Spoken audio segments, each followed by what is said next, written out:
माँ ने मनु को उठाते हुए पूछा, बेटा तुम्हें चोट तो नहीं लगी? माँ ने मनु को उठाते हुए पूछा, बेटा तुम्हें चोट तो नहीं लगी? Mother helped Manu to get up and asked whether he got hurt or not. ಮನುವನ್ನು ಮೇಲಕ್ಕೆತ್ತಿ, ಮಗು ನಿನಗೆ ಪೆಟ್ಟಾಯ್ತಾ ಅಂತ ಅಮ್ಮ ಕೇಳ್ತಾರೆ. मनु उदास होकर बोला, नहीं माँ, लेकिन मेरी गलती से दिए टूट गए, क्षमा कर दो. मनु उदास होकर बोला, नहीं माँ, लेकिन मेरी गलती से दिए टूट गए, क्षमा कर दो. Manu was very sad and he told, but because of my mistake the diyas all broken. Please forgive me. Manu ತುಂಬ ಬೇಸರದಿಂದ ಹೇಳ್ತಾರೆ, ಅಮ್ಮ ನನ್ನ ತಪ್ಪಿನಿಂದಾಗಿ ದೀಪವೆಲ್ಲ ಒಡೆದು ಹೋಯಿತು, ಕ್ಷಮಿಸಿ ಅಮ್ಮ ಅಂತ ಮನು ಹೇಳ್ತಾರೆ. तनु को बची हुई पुरानी चीज़ें इकट्ठी करने का शौक था. तनु को बची हुई पुरानी चीज़ें इकट्ठी करने का शौक था.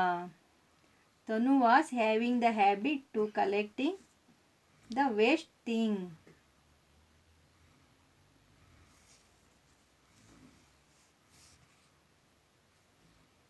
ತನುಗೆ ಹಳೆಯ ವಸ್ತುಗಳನ್ನು ಕಲೆಕ್ಟ್ ಮಾಡುವ ಅಭ್ಯಾಸ ಇತ್ತು. उसने दियों के टुकड़े इकट्ठे किए और मनु को देते हुए बोली, इन्हें संभाल कर रखो, इनसे हम कुछ नया बनाएंगे. उसने दियों के टुकड़े इकट्ठे किए और मनु को देते हुए बोली, इन्हें संभाल कर रखो, इनसे हम कुछ नया बनाएंगे. तनु collected all the broken pieces and gave to Manu and told to keep in the safe place. We will make something new. ತನು ಎಲ್ಲ ಒಡೆದು ಹೋದ ಚೂರುಗಳನ್ನು, ದೀಪದ ಚೂರುಗಳನ್ನು ಮನುಗೆ ಕೊಡುತ್ತಾ ಹೇಳ್ತಾರೆ, ಈ ಚೂರುಗಳನ್ನೆಲ್ಲ ಹಾಗೆ ಇಡು, ಇದರಿಂದ ಹೊಸದಾಗಿ ಏನಾದರೂ ಮಾಡಬಹುದು ಅಂತ ತನು ಮನುಗೆ ಹೇಳ್ತಾರೆ. अगले दिन तनु ने माँ से गत्ते का एक टुकड़ा मांगा. अगले दिन तनु ने माँ से गत्ते का एक टुकड़ा मांगा. The next day Tanu asked her mother to give cardboard sheet. ಮಾರನೇ ದಿನ ತನು ಅಮ್ಮನ ಹತ್ತಿರ ಕಾರ್ಡ್ಬೋರ್ಡ್ ಶೀಟನ್ನು ಕೇಳ್ತಾಳೆ. फिर अपनी इकट्ठी की हुई चीज़ों का पिटारा ले आई. फिर अपनी इकट्ठी की हुई चीज़ों का पिटारा ले आई. She taken out the box where she used to collect things which are waste. ತನು ಕೂಡಿಟ್ಟ ಹಳೆಯ ವಸ್ತು ಇರುವ ಪೆಟ್ಟಿಗೆಯನ್ನು ಹೊರಗೆ ತರ್ತಾಳೆ. उसके पिटारे में बहुत सी चीज़ों थी. रंग बिरंगे मोती, तरह तरह की डोरियाँ, सजाने वाले शीशे, टूटी हुई चिड़ियों के टुकड़े आदि. उसके पिटारे में बहुत सी चीज़ों थी. रंग बिरंगी मोती, तरह तरह की डोरियाँ, सजाने वाले शीशे, टूटी हुई चिड़ियों के टुकड़े आदि. There were different motifs and colorful ribbons. Different type of small mirrors were there. The broken bangles piece were there. ಆ ಪೆಟ್ಟಿಗೆಯಲ್ಲಿ ಬಹಳಷ್ಟು ವಸ್ತುಗಳಿದ್ದವು. ಅಂದರೆ ಕಲರ್ ತರಹ ಮುತ್ತುಗಳು ಹಾಗೂ ಮುರಿದು ಹೋದ ಬಳೆಗಳು ಮತ್ತು ಗಾಜಿನ ಚೂರುಗಳು, ರಿಬ್ಬನ್ ಕೂಡ ಇತ್ತು, ಇತ್ಯಾದಿಗಳು ಇದ್ದವು. मनु टूटे हुए दियों के टुकड़े और फेविकॉल ले आया. मनु टूटे हुए दियों के टुकड़े और फेविकॉल ले आया. Manu bought all the piece of broken diyas and he bought Fevicol also. Manu ಒಡೆದು ಹೋದ ದೀಪದ ಚೂರುಗಳನ್ನು ಮತ್ತು ಫೆವಿಕಾಲನ್ನು ತಂದನು. तनु ने गत्ते पर दियों के टुकड़े चिपकाए. तनु ने गत्ते पर दियों के टुकड़े चिपकाए. तनु started pasting the piece of diyas on the cardboard.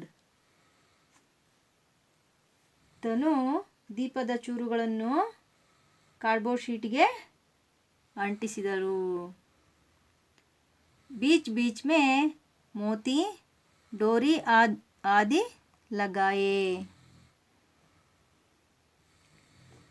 बीच बीच में मोती डोरी आदि लगाए. She has decorating with other thing which she was having in her box.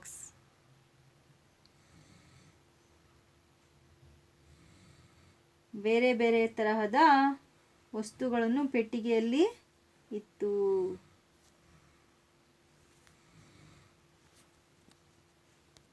ಅಂದರೆ ಆ ಪೆಟ್ಟಿಗೆಯಲ್ಲಿ ತನು ಇಟ್ಟಿದ್ದಂತಹ ಪೆಟ್ಟಿಗೆಯಲ್ಲಿ ಮುತ್ತುಗಳು ಹಾಗೂ ರಿಬ್ಬನ್ಗಳನ್ನು ಅಂಟಿಸಿದರು. मनु ने कहीं कहीं शीशे लगाकर सजा दिया. मनु ने कहीं कहीं शीशे लगाकर सजा दिया. Manu was put somewhere mirror, somewhere you has put the broken bangle. Manu ಗಾಜಿನ ಚೂರು ಹಾಗೂ ದೀಪದ ಚೂರುಗಳನ್ನು ಸೇರಿಸಿ ಅಂಟಿಸಿದನು. KG cardboard ಶೀಟ್ಗೆ ಅಂಟಿಸಿದನು. दोनों ने मिलकर उसे दीवार पर टांगा दिया. दोनों ने मिलकर उसे दीवार पर टांगा दिया. Both of them hang the picture on the wall. ಆ ಚಿತ್ರವನ್ನು ತನು ಮತ್ತು ಮನು ಮಾಡಿದಂಥ ಚಿತ್ರವನ್ನು ಗೋಡೆಗೆ ನೇತು ಹಾಕಿದರು. माँ ने देखा तो बोली, अरे वाह, यह तो नई तस्वीर बन गई. माँ ने देखा तो बोली, अरे वाह, यह तो नई तस्वीर बन गई. वाह, you both have made beautiful picture. ಅಮ್ಮ, ಆ ಚಿತ್ರವನ್ನು ನೋಡಿ ಎಷ್ಟು ಚೆನ್ನಾಗಿದೆ, ಎಷ್ಟು ಚೆನ್ನಾಗಿ ಈ ಚಿತ್ರವನ್ನು ರೆಡಿ ಮಾಡಿದ್ದೀರಾ ಅಂತ ಹೇಳ್ತಾಳೆ. ಈ ಕಥೆಯಲ್ಲಿ ನಾವು ತಿಳಿದುಕೊಳ್ಳುವುದೇನೆಂದರೆ, ವೇಸ್ಟ್ ಆದ ವಸ್ತುವಿನಿಂದ ತನು ಮತ್ತು ಮನು ಯಾವ ರೀತಿ ಚಿತ್ರವನ್ನು, ಅಂದರೆ ಗಣೇಶನ ಚಿತ್ರವನ್ನು ಮಾಡಿದರು. ಹೀಗೆ ನಾವು ಕೂಡ ವೇಸ್ಟ್ ಆದ ವಸ್ತುವನ್ನು ಅಥವಾ ಹಳೆಯ ವಸ್ತುಗಳನ್ನು ಬಿಸಾಕದೆ ಬುದ್ಧಿವಂತಿಕೆಯಿಂದ ಏನಾದರೊಂದು ಹೊಸದನ್ನು ಮಾಡಬೇಕು. Did you understood, children? Okay, children. Bye. धन्यवाद बच्चों.